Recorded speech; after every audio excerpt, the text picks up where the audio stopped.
নদীর একেবারে কোল ঘেঁষে গড়ে ওঠা নেত্রকোনা দুর্গাপুরের ঐতিহ্যবাহী শঙ্করপুর বাজার তীব্র ভাঙনে পুরোপুরি বিলীন হওয়ার অপেক্ষায় ছিল এর অস্তিত্ব। নদী তীরবর্তী মানুষগুলোর দিন কাটছিল উদ্বেগ উৎকণ্ঠায়। উপজেলার অতি গুরুত্বপূর্ণ এই বাজারটিকে রক্ষায় ব্যবস্থা নিতে দীর্ঘদিন বিভিন্ন দপ্তরে যোগাযোগ করেছে এলাকাবাসী। মৌখিক আবেদন, স্মারকলিপি, মানববন্ধন সহ নানা কর্মসূচিতেও মিলছিল না প্রত্যাশিত সমাধান। একদিন ভুক্তভোগীরা এনটিভি অনলাইনের কাছে নিজেদের প্রত্যাশার কথা জানান।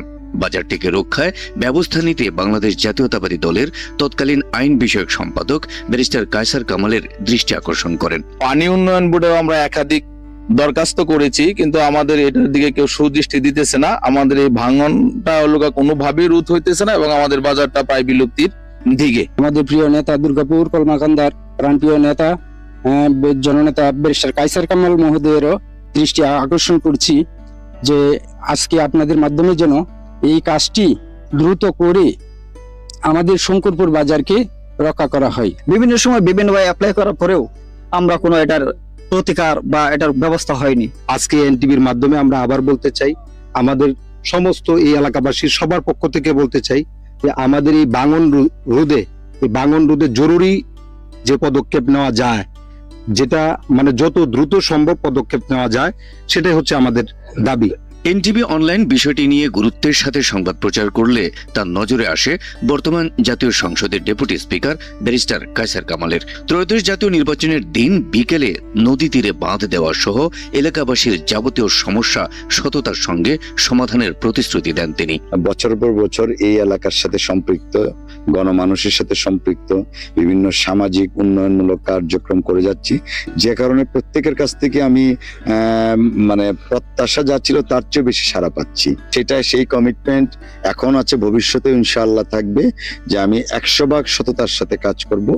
নিজে আমাদের জনগণের প্রাপ্য কিছু নিয়ে আমি নিজে যেমন দুর্নীতি করব না, ইনশাআল্লাহ কাউকে করতে দিব না। এই কমিটমেন্ট আমার থাকবে। যদি এই কমিটমেন্ট ভঙ্গ করি, মানুষ সেটা সেই দিনেই ফলাও করে বলে দিবে যে আপনি তো এই কমিটমেন্ট করছিলেন, এখন কেন ভঙ্গ হচ্ছে, এবং সেই দিনে আমি আমার পদেও থাকবো না। নির্বাচনে বিজয়ী হওয়ার পর প্রতিশ্রুতি অনুযায়ী নিতাই নদীর ভাঙন রোধে কার্যকর ব্যবস্থা গ্রহণ করেন ব্যারিস্টার কায়সার কামাল। 2025-26 অর্থবর্ষেই এই গুরুত্বপূর্ণ প্রকল্পটি পাশ করান। তার দ্রুত উদ্যোগ ও কঠোর নজরদারিতে পানি উন্নয়ন বোর্ডের মাধ্যমে শেষ হয় প্রায় 15,84,000 টাকা ব্যয়ে 100 মিটার নদী তীরের প্রতিরক্ষামূলক কাজ।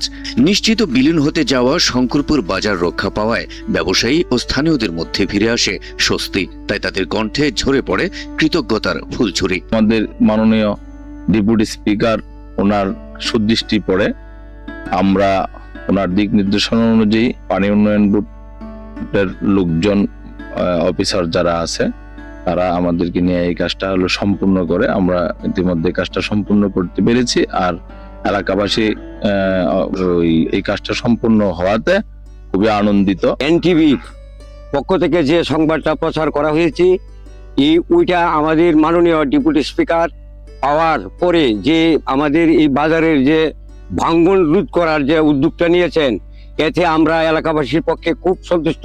এবং মাননীয় স্পিকারকেও আমাদের কি বলবো, উনি একবার চোখে দেখলে আর কেউ কাহারও বলা লাগে না, উনি এমনি দেন, আমরা জানি। 2025 সালের নির্বাচনের পরে পরবর্তীতে আমরা আমাদের লিডার জননেতা ব্যারিস্টার কায়সার কামাল মহোদয়কে জানানোর পরে উনি দ্রুততার সহিত এই নদী ভাঙ্গন রোধের ব্যবস্থা করে দিয়েছে এবং অত্যন্ত সুন্দরভাবে এই নদী ভাঙ্গন আমরা রোধ করতে সক্ষম হয়েছি। শঙ্করপুর বাজারটি স্থানীয়দের কাছে শুধু একটি বাজার নয়, এটি বহু বছরের ঐতিহ্য আর শত শত মানুষের জীবন জীবিকার অন্যতম অবলম্বন।